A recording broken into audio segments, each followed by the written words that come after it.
राधे राधे दोस्तों, कैसे हैं आप सब। उम्मीद करती हूँ कि आप सभी लोग अच्छे होंगे, मस्त होंगे, स्वस्थ होंगे, अपना और अपनों का ख्याल रख रहे होंगे।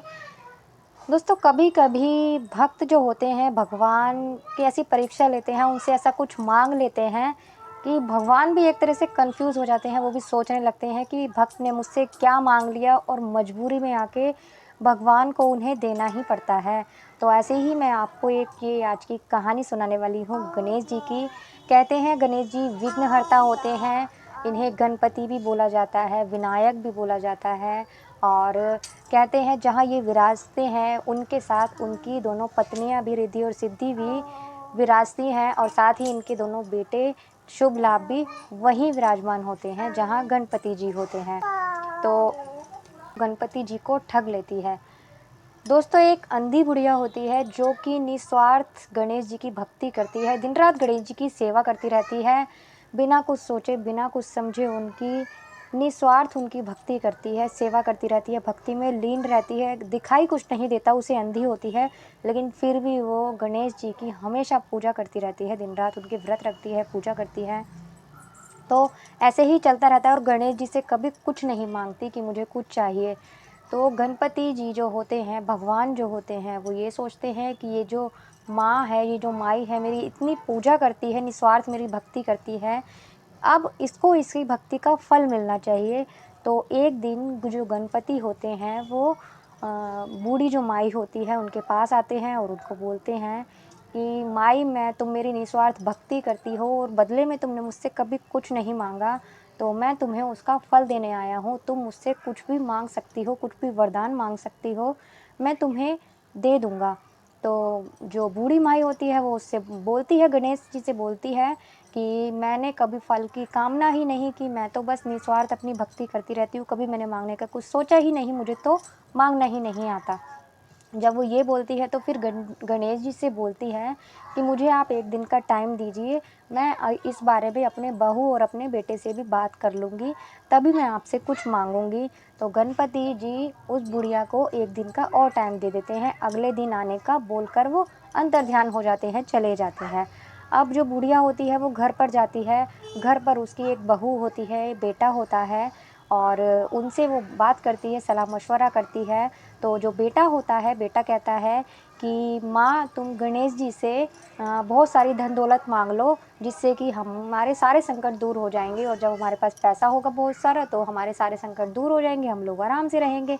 तो जो उनकी बहू होती है वो कहती है, नहीं नहीं माँ, आप एक पोते की कामना कर लो, क्योंकि वंश को आगे बढ़ाने के लिए पोता ज़रूरी है, इसीलिए आप एक पोते की मांग कर लो।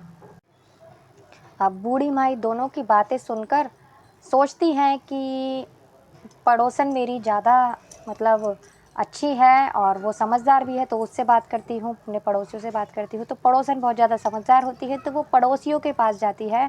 पड़ोस में जो उनकी पड़ोसन होती है वो बहुत ज़्यादा समझदार होती है, तो वो उनको बोलती है कि पूरी ज़िंदगी तो दुख में बीत गई है माई तुम्हारी, तो कुछ नहीं देखा, क्योंकि तुम्हारी आंखें भी नहीं हैं। तो अब जो बाकी की ज़िंदगी बची है, मैं तो कहती हूँ गणपति जी से अपनी आंखें मांग लो, जो बाकी की ज़िंदगी अपने मतलब देख सको, सुख से रह सको। वो उनकी भी बात सुन लेती है और फिर सबकी बात सुनने के बाद अपने कमरे में चली जाती हैं। पूरी रात वो यही सोचती रहती हैं कि कल जब गणपति आएंगे उनसे मिलने तो वो क्या मांगे। अब इसी सोच विचार में दूसरा दिन हो जाता है। दूसरे दिन गणपति आ जाते हैं बूढ़ी माई के पास। अब आने के बाद गणेश जी बोलते हैं कि मांगो माई, तुम्हें क्या मांगना है। तो माई बोलती है कि मैंने तो कुछ सोचा ही नहीं मांगने के लिए, और क्या मांगूँ, मुझे कुछ समझ नहीं आ रहा। तो गणपति जी बोलते हैं कि मेरा काम तो देना ही है, जो भी माई मांगोगी मैं बिना सोचे आपको दे दूँगा, आप बस मांग लो। तो जो बूढ़ी माई होती है वो फिर से अपना कुछ सोचने लगती है और फिर गणपति जी से बोलती है कि मैं आपसे मांगती हूँ कि मैं अपने पोते को सोने के गिलास में दूध पीता हुआ देखूं। जब वो ऐसा बोलती है तो गणपति जी उसकी सीधापन देख के, उसकी सादगी देख के मुस्कुराने लगते हैं। मुस्कुराने के बाद जो गणपति होते हैं, जो गणपति जी होते हैं, भगवान होते हैं, वो बोलते हैं बूढ़ी माई से कि माई, आपने तो मुझे ठग लिया, तुमने तो मुझे ठग लिया, और अपना सब कुछ मांग लिया एक ही उसमें। मैं तो तुम्हें कुछ देना चाहता था, लेकिन क्योंकि मैंने आपसे कहा, उन्होंने एक ही में सब कुछ मांग लिया। क्योंकि उनकी उम्र हो चली थी। गणपति जी उनसे बोलते हैं कि अपनी लंबी उम्र भी मांग ली, अपनी आंखें भी मांग ली, पोता भी मांग लिया, और सोने के गिलास में जब वो दूध पिएगा तो धन दौलत होगी, जब भी पोता सोने के गिलास में दूध पिएगा। यानी कि उन्होंने एक ही वरदान में अपनी बहू की इच्छा भी पूरी कर ली, अपने बेटे की इच्छा भी पूरी कर ली, और जो पड़ोसन ने उन्होंने उन्हें सलाह दी थी, अपनी आँखों की भी इच्छा मांग ली कि उनकी रोशनी आ जाए, क्योंकि वो कैसे देखेंगी जब उनकी आँखें ही नहीं होंगी। साथ ही साथ उन्होंने अपनी लंबी उम्र की भी कामना कर ली। तो ऐसे बूढ़ी माई ने गणपति जी से एक ही वरदान में अपनी सारी वो कर दी, सारी इच्छाएं पूरी करवा ली, सारे वरदान मांग लिए एक ही वरदान में।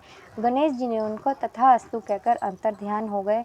उसके बाद जो बूढ़ी माई थी, अपने बहू बेटे के साथ कुछ टाइम बाद उनके एक पोता हुआ। पोते के बाद धन दौलत की कोई कमी नहीं हुई, उनका कारोबार अच्छे चलने लगा उसके बेटे का, और सुख शांति से अपने बेटे बहू के साथ रहने लगी।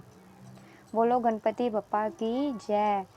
तो जैसे गणपति जी ने उस बूढ़ी माई की भक्ति को देखकर उन्हें आशीर्वाद दिया, उनकी मनोकामना पूरी की, ऐसे गणपति जी सभी की मनोकामना पूरी करें। तो इसीलिए गणपति जी बहुत ज़्यादा वो होते सीधे साधे होते हैं, वो बड़ी जल्दी प्रसन्न होकर सबको वरदान दे देते हैं।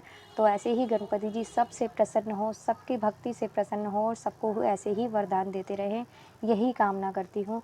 दोस्तों, अगर आप लोगों को मेरी वीडियो अच्छी लगी हो तो प्लीज़ वीडियो को लाइक कर दीजिएगा, और ऐसे ही और वीडियो देखने के लिए प्लीज़ चैनल को सब्सक्राइब कर लीजिएगा, क्योंकि आज से मैं अपनी ही वीडियो डालने वाली हूँ रोज़।